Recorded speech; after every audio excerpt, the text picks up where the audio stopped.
Anwar turun letak jawatan. Pembangkang hari ini kalau kita tengok kan, setiap hari mendesak Datuk Seri Anwar Ibrahim, Perdana Menteri, untuk turun dan letak jawatan. Bila buat press conference, minta Anwar letak jawatan. Buat perhimpunan, Anwar letak jawatan. Bangun tidur, Anwar letak jawatan. Makan, Anwar letak jawatan. Minum, Anwar letak jawatan. Tapi korang perasan tak? Semua ini sudah pun dirancang dengan penuh teliti untuk desak Datuk Seri Anwar Ibrahim turun dan letak jawatan sebagai Perdana Menteri. Very well planned. Desakan supaya Anwar Ibrahim meletakkan jawatan Perdana Menteri ini bukan atas kerana kes rasuah atau salah guna kuasa ataupun gagal mentadbir negara. Tapi ia satu bentuk naratif kebencian terhadap Anwar Ibrahim berdasarkan kepada perkauman, agama dan juga isu moral. Jom kita sembang. Terlalu banyak isu orang Melayu cuba dimainkan oleh pembangkang. Tujuannya untuk bangkit kemarahan orang Melayu dan sebar kebencian orang Melayu terhadap kerajaan dan juga Perdana Menteri Datuk Seri Anwar Ibrahim. Isu Kampung Sungai Baru contohnya. Isu ini isu rakyat. Dia bukan isu politik. Dia bukan isu perkauman.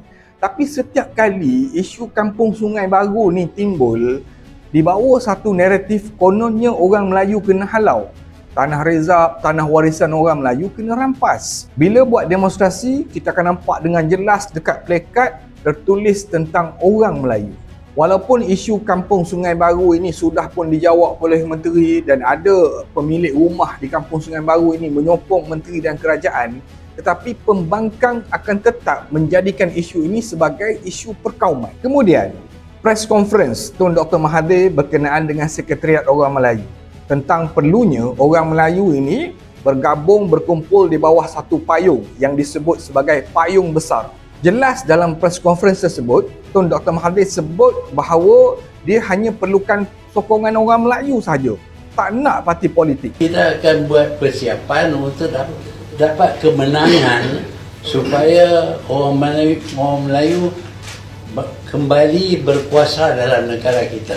Tak nak UMNO, tapi nak ahli UMNO sahaja. Saya tak ajak UMNO, saya ajak ahli UMNO. Sentimen Melayu terancam, Melayu hilang kuasa ni akan terus dimainkan oleh pembangkang untuk memburukkan kerajaan dan juga Perdana Menteri. Secara automatik, rakyat akan benci kepada kerajaan, rakyat akan benci kepada Perdana Menteri dan akhirnya rakyat akan desak Perdana Menteri Datuk Seri Anwar Ibrahim untuk letak jawatan. Sebenarnya orang Melayu ni tak pernah berpecah belah pun. Orang Melayu pun tak pernah hilang kuasa. Kita sebenarnya boleh berkawan, bertegur sapa, aman, damai. Tapi bila ada orang Melayu yang hilang kuasa, orang Melayu yang terdesak mahu merebut jawatan, Melayu-Melayu inilah yang memecah belahkan kita sebagai orang Melayu di Malaysia. Selain daripada isu orang Melayu, Anwar Ibrahim juga dituduh sebagai seorang liberal, tak cukup Islam.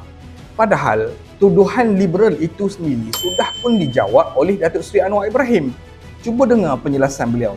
Liberal ni, kita ni liberal, maknanya kita sedia mendengar, sedia menolak, sedia tasamuh, toleransi dengan pandangan, ya.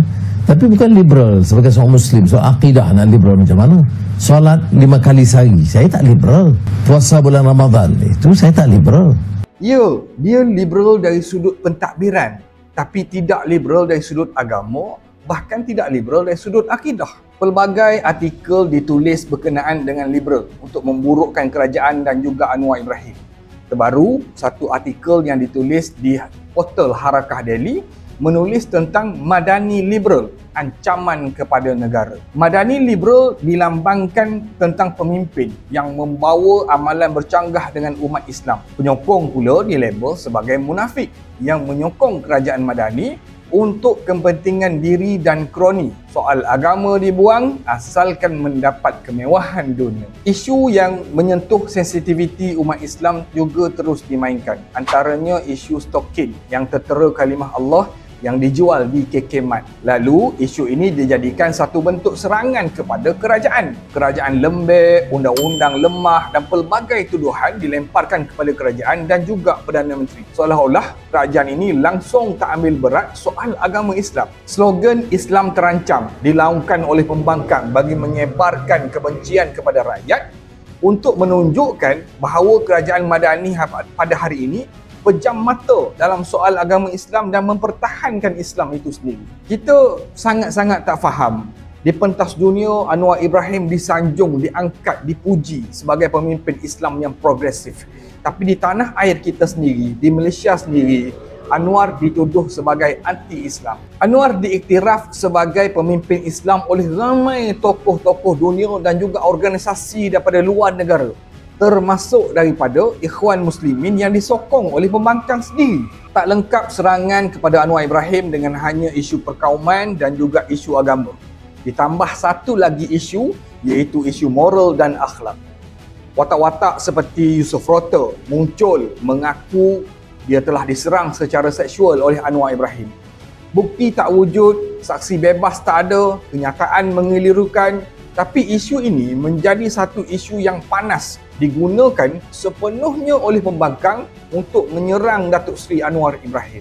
Orang Melayu bila sebut tentang keburukan akhlak, perangai tak elok seorang pemimpin ni, dia secara automatik orang Melayu akan tolak pemimpin ni dan benci dengan pemimpin tersebut.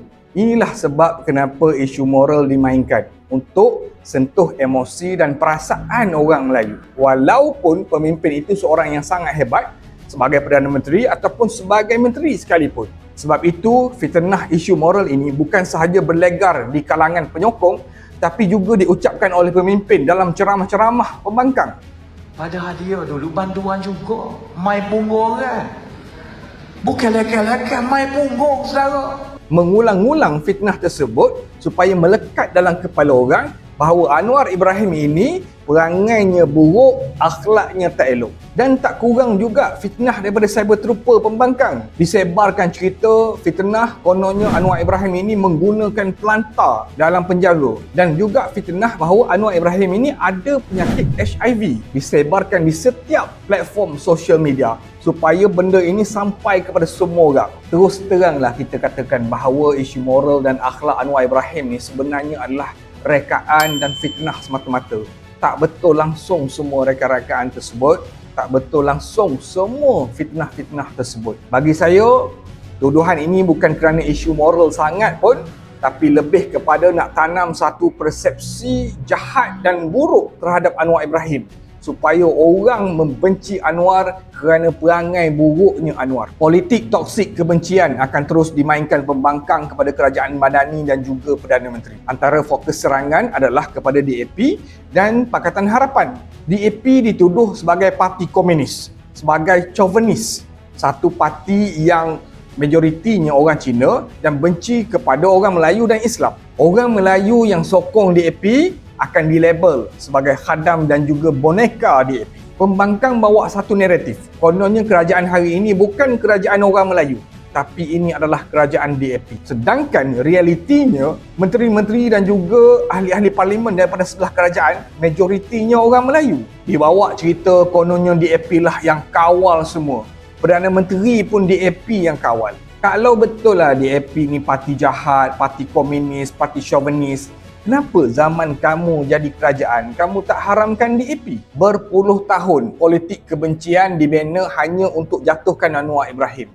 Difitnah, dipenjara, dijatuhkan. Tapi sampai hari ini, dia masih lagi berdiri. Soal dia ni sempurna ke tak sempurna, itu cerita lain. Tapi kalau kebencian menjadi satu asas kepada penolakan, sampai bila pun kita ni takkan nampak kebenaran.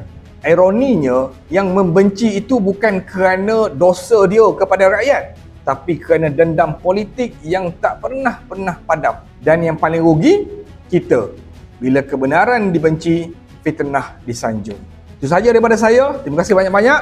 Jika video ini bermanfaat, jangan lupa like dan juga tekan butang subscribe. Terima kasih. Assalamualaikum.